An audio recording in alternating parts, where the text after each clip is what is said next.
This is World Civilization. My name is Dr. Long. This video is about conceptions of time, including calendars, dating system, and how historians deal with these issues in world history. Now, time is incredibly important in the modern world. Our entire lives, including appointment, school, work, sports, and even how we're paid is determined by time. But time is not a modern concept. It's long existed in human civilizations. One of the major reasons for this is that we are mortal. We have lifespans. The question of mortality has also been addressed, obviously, by major world religions that deal with questions of origin and the afterlife. And on a big picture level, there are two big ways that humans have thought about time.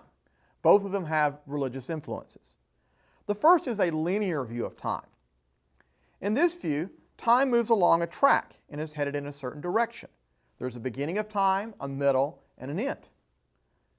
Now, monotheistic religions such as Judaism, Christianity, and Islam, which all include stories of creation, fall, and redemption with an end of the world, all embrace a linear view of time. So this strong linear view of time has religious roots. In the modern world, beginning in the 17th century, the Enlightenment, an intellectual movement that stressed reason and science, has led to secular ideas that have questioned religious claims. Yet, many modern secular Western ideas are also rooted in a linear view of time. For example, Marxism, although atheistic, has a very strong linear sense of time. Marxists believe that class conflict drives human history. Consequently, Marxist historians have focused heavily on economics and class. And beginning with its founder Karl Marx in the 19th century, the Marxist perspective has contributed to a number of historiographical debates. For Marxists, class conflict culminates in revolution, ultimately leading to a communist society with all goods shared in common, a classless utopia, which results in the end of history. Now note here that Marxism's view of revolution with an end of history closely parallels Christianity's view of the second coming of Jesus, the last judgment, and the coming of a new heaven and new earth as described in the book of Revelation. Besides Marxism, another secular view, the Whig school of history, which is a term coined by British historian Herbert Butterfield in 1931, has also been influential and it also embraces a strong linear notion of time. Now, the Whig school of thought is different from Marxists in that the Whigs favor liberal democracy and science instead of communism. However, Whig historians also have a strong linear view of time.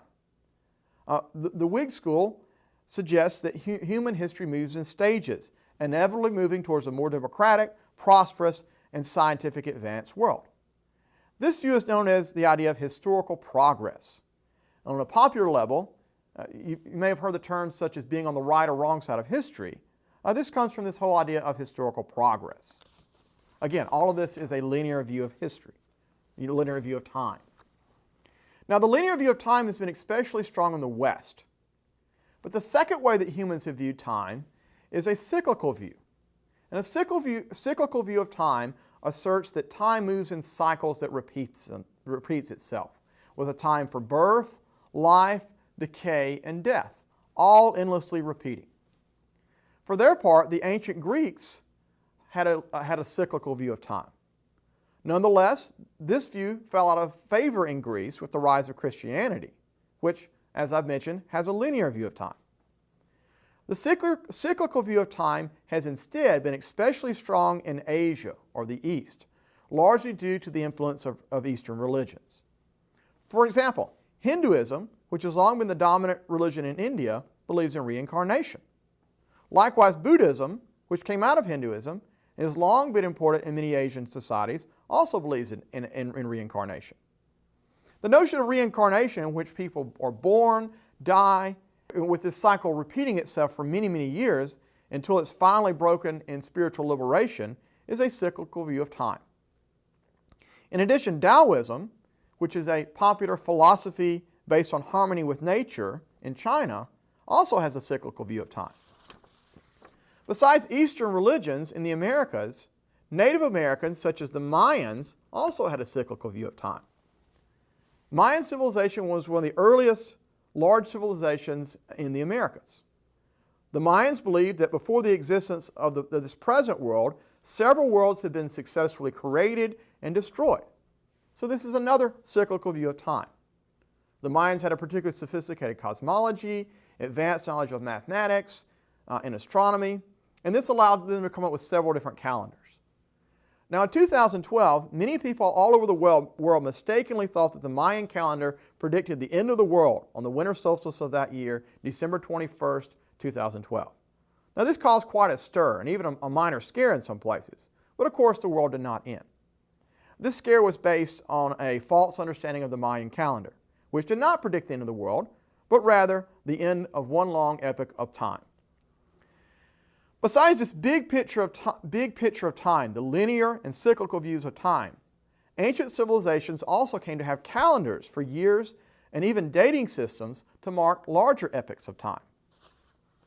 The Sumerians, Babylonians, Egyptians, and Romans all made advances in calendars. The final calendar that we have today, however, emerged in 1582 with Pope Gregory, who was interested in an accurate dating system for the Christian holiday of Easter. He would further refine earlier calendars, and which would give us an accurate system that we now know as the Gregorian calendar. And this has been widely adopted all over the Western world.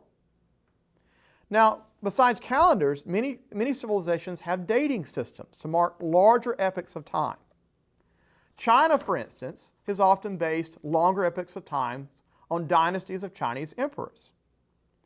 Together with the 12-year cycle zodiac calendar based on animals, China has seen time in this sort of both cyclical and epochal dating system fashion.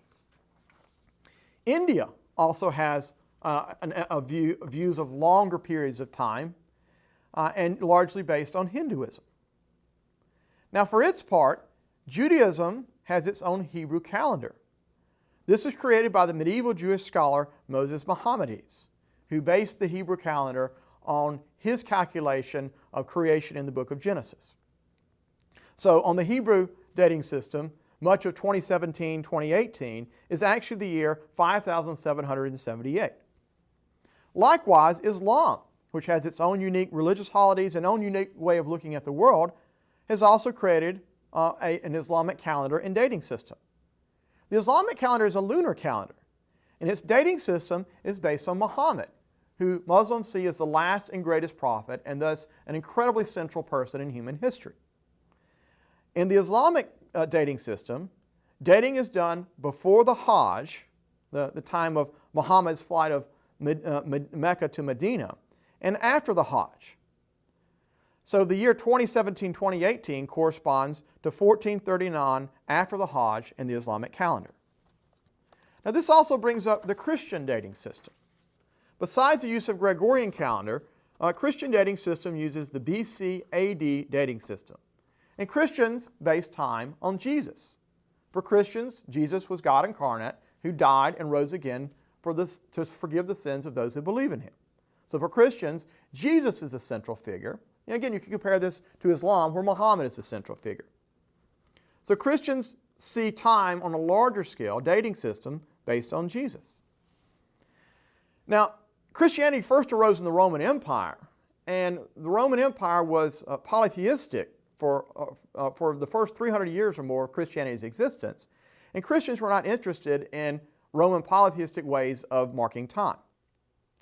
However, after the fall of the Western Roman Empire in 476 CE, the monk Dionysius of Exiguus worked on a new way of calculating a dating system. Now, he was mainly interested in the date of Easter, but in his view, all years, the entire dating system should start with the birth of Jesus, or as he put it, in the year of our Lord, Anno Domini, abbreviated as AD. Of course, none of the books of the Christian scriptures, including the New Testament, which deal with the life of Jesus, give a date for his birth, and indeed don't seem interested in this. However, Dionysius of Exiguus thought he could calculate the birth of Jesus and mark a dating system thereafter. Now, it took about 200 or 300 years in the medieval period for his system of dating, the AD system, to really catch on in Western Europe.